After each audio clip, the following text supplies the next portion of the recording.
Një prej tyre është edhe Armaldo që e kemi tani drejt për drejt dhe falenderojmë shumë për të lidhje. Mirë se erdhe Armaldo. Se ju gjeta, përshëndetje. Falenderit shumë. Dua ta bëj këtë pyetjen se si po përjetohet e gjithë kjo situatë, e gjithë kjo protestë, e gjithë ky zë i qytetarit edhe nga ana juaj. Ja si po përjetohet emocionalisht e gjithë kjo situatë që është krijuar. Thashë keni qenë nga dita e parë bashkë dhe pjesë e kësaj proteste që po vazhdon. Të them të drejtën, për mua është një nga ngjarjet më të bukura që ndodh në Shqipëri, por edhe një nga emocionet më të bukura që përjetoj në këto protesta, që janë protesta që shprehin një zëmërat të fuqishme ndaj këtij pushteti që ka kapur çdo institucion, që për qytetarin është një pushtet i cili nuk pyet, nuk interesohet, por është vetëm për interesat e tija personale. Energjia e të gjithë atyre të rinjve që marrin pjesë në protestë, që unë i shikoj çdo ditë dhe jam bashkë me ta çdo ditë, është një energji e jashtëzakonshme. Po ja u them me sinqeritetin më të madh. Tani unë nuk jam i ri si ata të rinj që protestojnë, por që nga bukur të protestove me të rinë, sepse unë ndjek e një 10 vjetë më i ri. Po i ri e Armaldo edhe ti, kështu që... Armaldo, po e shoh në Instagram në një prej posteve tuaja, ju jeni me një pankart ku shkruani me hoqin nga puna drejtoresha hajdute e pushtetit. Një realitet. Çka ka ndodhur? Është një realitet sepse unë sapo dola nga spektakli më i ndjekur i shqiptarëve që ishte Big Brother VIP. Big Brother, po. E gjeta veten jashtë institucionit teatrit, operës dhe baletit. Por gjithashtu dhe pas disa muajsh marr vesh që ish drejtoresha e teatrit hiqet nga pozicioni i saj dhe akuzohet për disa si thua abuzime që janë bërë në institucionet e operës dhe baletit. Jo pa një qëllim, kishte një nënkuptim, pra një drejtoresh që abuzon me pozicionin e punës, është pjesë e këtij pushteti. Ju vazhdoni të jeni pa punë, apo jo? Në këtë institucion? Po, aktualisht vazhdoj të jeni i pa punë. Edhe pse kam një karrierë prej 20 vitesh në atë institucion, edhe pse unë kam qenë si thuash një ambasador i teatrit, operës dhe baletit, i cili janë përfaqësuar në për skenat europiane si solist i teatrit, operës dhe baletit, jo si Armaldo Plogjeri, si një individ i cili bën një karrierë personale jashtë vendit vet. Dhe duke pasur një kontribut të tillë dhe duke mos pasur asnjë tenor solist i parë i teatrit, operës dhe baletit, kjo është çudia më e madhe që ndodh në institucionin kult të artit lirik shqiptar. Pra, imagjinoni kur një tenor i këtij niveli largohet nga puna pa asnjë arsye, pa asnjë shkak, imagjinoni çfarë mund të ndodh me një administratë të thjeshtë në institucionet e shtetit shqiptar. Armaldo, më prit vetëm pak sepse do të na bashkohet edhe dikush tjetër në këtë bashkëbisedim që e kemi, do të jetë një prej emrave shumë të rëndësishëm të aktivizmit atje, por jo vetëm, Jacquelina është drejt për drejt në Kosova Live. Jacquelina, mirë se erdhe. Mirë se ju gjeta, faleminderit për ftesën. Faleminderit ty për kohën. E pash një video në cilin i kishe renditur sukseset e kësaj proteste gjatë këtyre ditëve. Dhe dua t'i ndaj edhe në këtë emision, dua t'jap hapësirën për këto suksese për të folur. Si eshe, cilat kanë qenë sukseset kryesore për ty? Po padyshim masiviteti i protestës, numrat jashtëzakonisht shumë të mëdhenj, kemi që në protestat e vitit 2018 të studentëve dhe pastaj nga protestat e dhjetorit që pas rezultuan me shëmbjen e regjimit komunist, që nuk kishim parë një mobilizim kaq të madh të qytetarëve, jo vetëm në Tiranë, por dhe në qytetet e tjera të Shqipërisë. Padyshim një arritje tjetër janë protestat paralele, pra angazhimi i diasporës, e cila menjëherë është solidarizuar me protestat në Tiranë dhe ka filluar të organizojë protesta paralele në qytete të ndryshme evropiane dhe sigurisht përtej Atlantikut. Tërheqja e deputetes e neomalsore, siç e njihet Targete Sociale, duke u shkëputur nga Partia Socialiste dhe duke dalë si deputete e lirë. Hetimet që po kryen Spaku, jo vetëm për mënyrën se si është bërë shitblerja e pronave në Zvërnec, por dhe e gargëve, të cilët janë me sa duket të ndërlidhur me krimin e organizuar. 2 arreste dhe 18 urdhër arreste. Padyshim një tjetër arritje është dhe votimi që u bë dje në Parlamentin Evropian për amendamentet e ndryshme nisma të kryesisht partive të majta, duke parë që edhe kjo lëvizje është një lëvizje popullore, është një lëvizje e majt, të cilët kanë votuar pro një mocioni rreth punimeve dhe mënyrës zhvillimit në zonën e Zvërnec-Nart. Padyshim mbulimi i ngjarjes nga mediat ndërkombëtare, duke parë që mediat tradicionale vendosën të bojkotonin këtë ngjarje të madhe historike, fatmirësisht fal teknologjisë dhe fal rrjeteve sociale kemi arritur të kemi vëmendjen e mediave ndërkombëtare, të cilat tashmë janë në shet çdo natë dhe transmetojnë live protestën në rrjetet e tyre.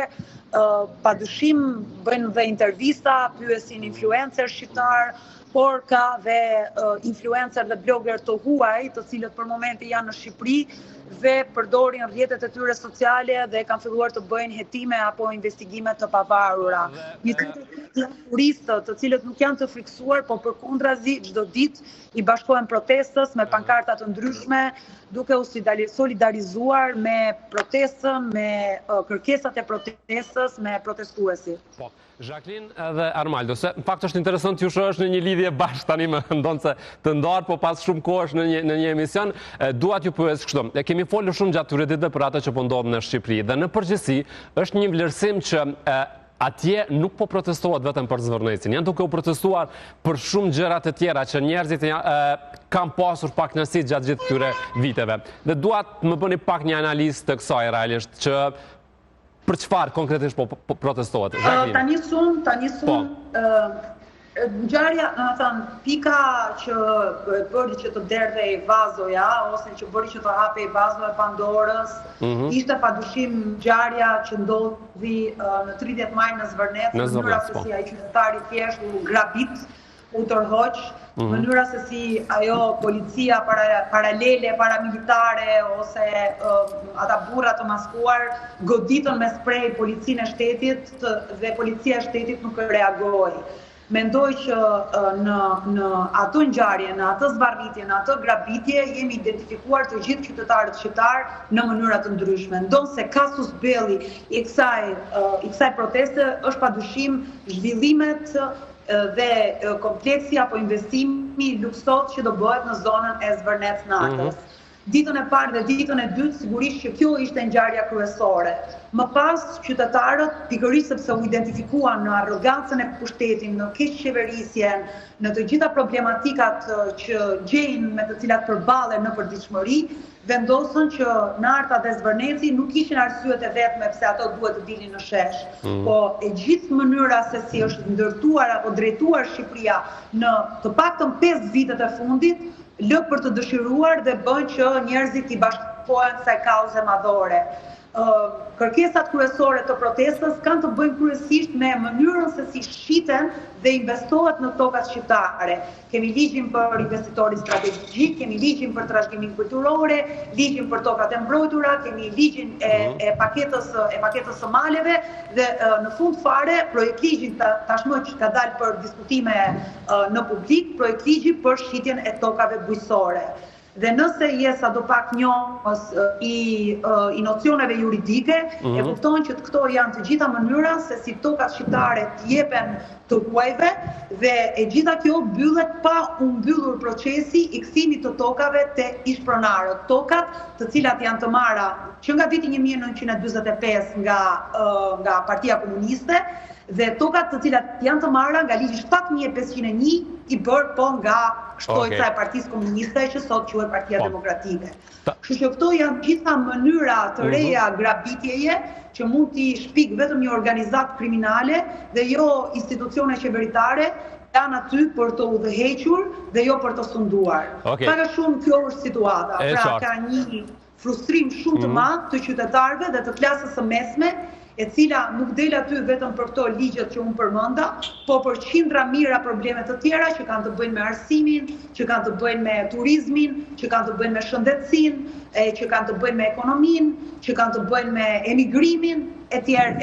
Po, Armaldo, pra përveç Zvërnecit për cilin po flisnim, nga kontaktet që i kemi me bashkë protestuesit, cilat janë hallet e vërteta dhe cilat janë hallet e mëdha që i kanë? derdhjen së gotës së ujit, pra nuk ishte zvërneci pikërisht ajo ngritja dhe revolta që patën qytetarët shqiptar, po ngritja dhe revolta ka filluar që në gjenezë, që tek dita që ne nisim, tek ushqimet e shtrenjta, tek nafta e shtrenjtë, tek mos përballimi i jetesës për familjet që janë dhe në nevojë, por gjithashtu për dritat, për ujin, për fshatrat që po merret uji, për fushat që po zihen me panele diellore, për resortet gjigande që të gjitha këto investime çfarë sjellin përfundimisht të qytetarit thjesht, nuk sjellin as rritje rrogash, nuk sjellin as rritje pensionesh, nuk sjellin as investime në shëndetësi, as në arsim dhe as rrugë. Pra, po të shikosh në një situatë më të gjerë, problematika më e madhe këtu është ekonomia e vendit. Dhe mendoj që këta të rinj që kanë dalë sot në atë protestë nuk e gjejnë veten këtu në Shqipëri. Imagjino që të rinjtë sotën përgatiten për t'u larguar nga vendi. Kjo është një fatkeqësi, shpopullimi, rrugët që më falë, po të marrë vetëm i detaj. Dje kam qenë në një vaki, në një fshat të Elbasanit, imagjino, nuk kishte rrugë për tipur makina. Jam detyruar të lë makinën në një vend dhe kam shkuar në këmbë. Pra jemi në një situatë dramatike, shpopullimi i vendit dhe e gjithë kjo situatë sot po transmetohet në sheshin dhe në bulevardin Dëshmorët e Kombit. Unë kam një thirrje shumë fuqishme për protestuesit sot, që edhe ata që na dëgjojnë, por edhe për juve shqiptarët e Kosovës, por dhe shqiptarët e Maqedonisë Veriut. Ju lutem na mbështetni, na mbështesni me të gjitha mundësitë në rrjetet sociale, për diasporën një falënderim shumë i veçantë për ato protesta që po bëjnë në përsheshjet e kryeqyteteve të Europës dhe të botës. Ma besoni, jemi në rrugën e dur, jemi në rrugën e drejtë. Kjo është një revolucion dhe është një epokë që Shqipërinë do ta rësjellë nesër më afër Europës dhe do ketë ndryshime shumë të mëdha politike në këtë vend. Nuk do jetë më politika siç ka qenë. Prandaj duhet jemi më të vendosur se kurrë dhe duhet vetëm durim për të arritur qëllimin. Duhet të rezistojmë. Ju e dini që Edi Rama ikën kollaj nga pushteti i nderuar. Edi Rama ikën vetëm duke ndetur në shesh dhe duke i treguar botës që neve jemi këmbgulës për të ndryshuar këtë lloj politike. Se nuk duhet të zgjadhen shumë, se nuk duhet i marr kohën edhe të tjerëve, por ju bëj një thirrje nga zemra. Hajdeni të bashkohemi që të ndryshojmë Shqipërinë, vendin tonë, sepse ne jemi gjithë bashkë një popull, nuk kemi ndasi. Mund kemi një ndasi shumë të vogël kufitare, por ma besoj që jemi të gjithë bashkë për një kauzë shumë të rëndësishme. Po, Armald, unë të falenderoj për lidhjen edhe për këto thirrje dhe mesazhe. Faleminderit shumë. Falenderoj dhe unë dhe të uroj shumë suksese për emisionin. Faleminderit shumë, ndërkohë do të vazhdoj edhe pak me po. Dhe sot më shumë, mos e harroni këtë frazë. Sot më shumë protest. Sot më shumë.